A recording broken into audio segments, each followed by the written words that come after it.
বিসমিল্লাহির রহমানির রহিম। সকল প্রশংসা আল্লাহর, সকল ক্ষমতার মালিক আল্লাহ মহান। আসসালামু আলাইকুম আমার প্রাণ প্রিয় সকল আপনজন, কেমন আছেন? আমি আপনাদেরই সামান্য একজন কান্তা আপা আবারও চলে আসলাম। আজকে হচ্ছে 16/2/2025 সাল। আল্লাহর নামে কাজ শুরু করিলাম। আমি আমার আল্লাহর ঘরে সালাম দোয়া পৌঁছে দিলাম। আমার প্রিয় নবীজির রওজা মোবারকে সালাম দোয়া পৌঁছে দিলাম। হযরত শাহজালাল শাহপরানে সালাম দোয়া পৌঁছে দিলাম। আজমির শরীফে সালাম দোয়া পৌঁছে দিলাম। মাইজবান্ডার শরীফে সালাম দোয়া পৌঁছে দিলাম। আল্লাহ আপনি নামাজ রোজা ইবাদত বন্দেগী কবুল আর মঞ্জুর করে নেন, আবা অনটন দূর করে দেন। আল্লাহ এই প্রতিষ্ঠানটার সাথে যারা আছে সবাইকে যাতে রিজিকের ব্যবস্থা করতে পারি, তাদের যাতে ব্যবস্থা করতে পারি, এই তৌফিক আপনি দান করেন, আমি। হ্যালো, ওয়ালাইকুম আসসালাম। ওই আমি একটু বিজ্ঞাপনে আছি তো, লাইভে একটু পরে কথা বলি। ঠিক আছে। কত ভদ্র ছেলেটা, এই ছেলেটার জন্য একটা ভালো মেয়ে দরকার, কিন্তু আমার বোনরা তো বুঝে না, ভালো ছেলে বললেও কোনো কাজে আসে না। যাক, আজকে আসলে বেশ কয়েকটা নতুন কিছু পাত্রপাত্রীর কথা বলবো। আমার এক বান্ধবীর মেয়েকে সেই 2003 সালে বিয়ে হয়েছে, ওরা এখন আমেরিকার সিটিজেন। এখন ওই যেই মেয়েকে বিয়ে দিছি সেই মেয়ে তার বোনের মেয়ের জন্য আমাদেরকে আজকে ফোন দিল এবং বায়োডাটা পাঠালো। বললো যে আন্টি, আজকে আমাদের বিয়ের বয়স 25 বছর হয়ে গেছে, কিন্তু আমরা সবসময় আপনার জন্য দোয়া করি, যে এত হ্যাপি। তো আমি বলি মা সবসময় মাশাল্লাহ বলবা, কারণ অনেক সময় দেখা যায় আমরা যখন বেশি দেখবা যে এই সামাজিক যোগাযোগের মাধ্যমে যতই গর্জিয়াস লাইফ দেখি, পরক্ষণেই দেখি যে ঝামেলা। তো মানুষের কিন্তু একটা নজরের ব্যাপার আছে এবং মাশাল্লাহ বলতে হবে সবাইকে। তো আমি বলছি মা তুমি শুধু দোয়া করো অন্তরে অন্তঃস্থল থেকে, এটাই আমার চাওয়া, আমার কোনো চাওয়া না। তখন বললো যে আমার ভাগ্নি, ওর হচ্ছে সিলেটে সেটেল, সিলেটে বাবা সরকারি চাকরি করে, মা টিচার, মেয়েটা হচ্ছে দুইটাই বোন, বয়সটা 25-এর মতো। ও হচ্ছে বিএসসি ফার্মাসিতে পড়তেছে, অনার্স ফাইনাল ইয়ারে। মেয়েটা দেখতেও খুব সুন্দর, ও নানির বাড়ি আছে, নিজের গাড়ি টাড়ি আছে, খুব ভালো পজিশনে আছে। তো ওরা চাচ্ছে একটু সিলেটের, যদি আমার কোনো ভালো পরিবারে সিলেটের মেয়ে চায়, দেশে হতে পারে বিদেশে হতে পারে, ভালো একটা মেয়ে চায়, তাহলে আমার মনে হয় এটা আপনারা যোগাযোগ করতে পারেন ইনশাল্লাহ। আর একটা ভাই, উনি হচ্ছে চট্টগ্রাম থেকে, ওনার ছেলের জন্য যোগাযোগ করলো। ওনার ছেলে date of birth 91, height 5 feet 9, MSc mechanical engineer, খুব ভালো ফ্যামিলি এবং সব মিলাইয়া সে মাস্টার্স পিএইচডি করছে। সে আসতেছে এই সামনের মাসে। তো ওরা চট্টগ্রামে সেটেল, কিন্তু ওরা আমেরিকা থাকা মেয়ে হবে বা দেশের ইঞ্জিনিয়ার ক্যাটাগরি মেয়ে যদি আমেরিকা যেতে চায়, তারা একটু যোগাযোগ করলে হয়তো মিলিয়ে দিতে পারবে। আরেকটা বোন, তার ছেলে হচ্ছে ব্যাংকে জব করে, ডেট অফ বার্থ কত 89-এ, বিবিএ এমবিএ করা, ভালো পদেই আছে। ওনার একটা ভালো সুন্দর মেয়ে চায়, ধার্মিক, হিজাব পরা মেয়ে তাদের পছন্দ। আমাদের দেশে কিন্তু এখন ম্যাক্সিমাম, মানে আমরা সবসময় বলি না যে আল্লাহ দেশ খুব বিশৃঙ্খল হয়ে গেছে, একদম মোটেও না। আমার দেখা, আমি মানে অবাক হয়ে যে আমার দেখা প্রত্যেকটা মেয়ে আমি তাদের যে মানে আল্লাহর প্রতি তাদের অনুগত্য, আল্লাহর আদেশ নিষেধ মেনে চলা, আল্লাহ কোনটা গুনাহ সেই চিন্তাটা আমার কাছে এখানে যে পাত্রীরা আসে প্রত্যেকেই কিন্তু করে। অতএব বাইরে কি আছে যায় না, কিন্তু আলহামদুলিল্লাহ সবাই কিন্তু ধর্মভীরু।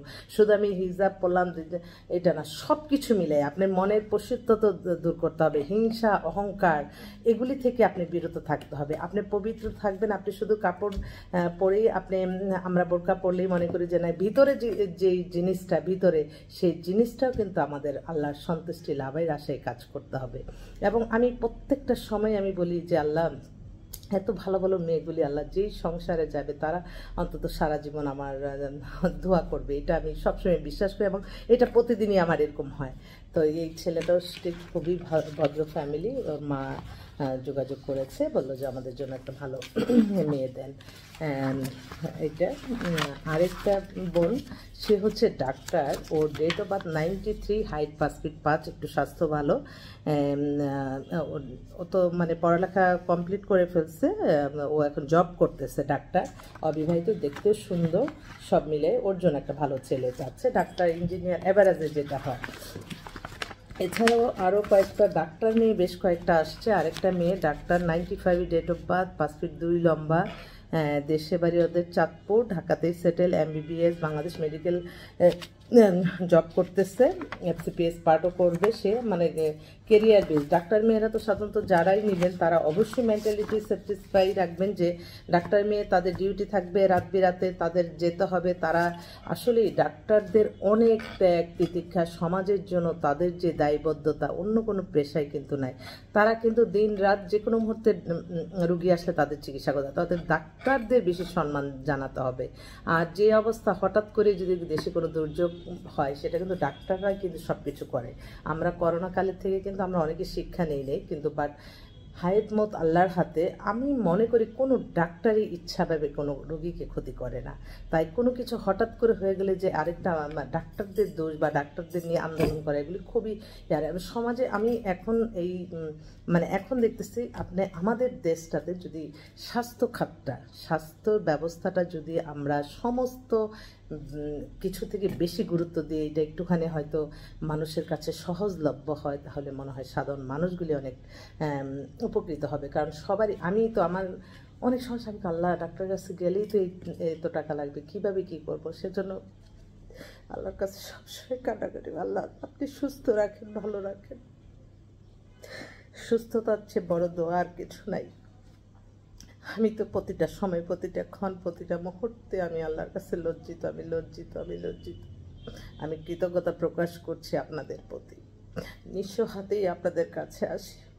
কালকে তো মানে আমি যেটা উপকার হয় আমি বলতেছি, খুব কামাটি, মানে নামাজে বসে চোখের পানি বলতেছে, আল্লাহ এই মানুষগুলো আমি কীভাবে চালাবো। আল্লাহ রাত্র 8টা, 8:30, 9টা, আমি তো অফিস থেকে বের হতে পারবো না ওদেরকে বিল টিল না দিয়ে। কোত্থেকে আমার এক বোন হঠাৎ করে ফোন করলো তার ছেলেদের জন্য। আল্লাহ যাতে তাকে আল্লাহ হায়াত দেয়, রিজিক দেয়, আল্লাহ যাতে তার ছেলেদের জন্য ভালো ব্যবস্থা করে দেয়। এই বিপদের সময় হঠাৎের মধ্যে বললো যে আপা 2000 টাকা পাঠালাম। আমি যে আল্লাহর কাছে আমি সাথে সাথে লজ্জিত হয়ে গেছি, আমি লজ্জিত হয়ে গেছি, আমি লজ্জিত হয়ে গেছি। তো আপনারা সবাই আসবেন। আরেকটা পাত্র আজকে সকালে আসছে, আমি একটু, কারণ আমি জানি সমাজে কিছু কিছু যদি একটু মানুষ, একটা মানুষেরও সেই জ্ঞানটা খুলে বা মানুষেরও একটা উপকার হয়, সেটাও কিন্তু ভালো কাজের সবটা পাওয়া যাবে। এমন একটা অবস্থা এখনকার যুগে, আপনারা এই যে অনেকে বলেন না যে এমন মিডিয়াতে দিচ্ছে, আপনারা অবশ্যই যেখান থেকে আপনারা একটা জীবন সঙ্গিনী নেবেন তার প্রতিষ্ঠান আছে কিনা, সে কি কোনো আল্লাহর ভয় আছে কিনা, সে যদি একটা খারাপ ছেলে বা খারাপ মেয়ে আমাকে দেখায়, সে আমি না জানা মতো, আমি জানা মুহূর্তে আমি আজ পর্যন্ত সেই মানুষটাকে আমি কখনো ডিসপ্লেও করি না, কাউকে দিইও না। সেটা পড়ে থাকে, সেটা অন্যভাবে তারা যা ইচ্ছা থাকবে, কিন্তু আমি বুঝতে দিই না। বাট নিজে জেনে যদি একটা মানুষকে ক্ষতি করি সারাটা জীবনের জন্য, সেটার বদদোয়া কিন্তু অবশ্যই শরীরের উপরে দেয় যাবে। ঠিক তদ্রূপ এক ছেলে আসছে সকালবেলা এসে, এত হ্যান্ডসাম ছেলে, আমি বলি না প্রত্যেকটা ভালো ছেলে খারাপ জায়গায় ফলস হয়ে তারপর আমাদের কাছে আসে।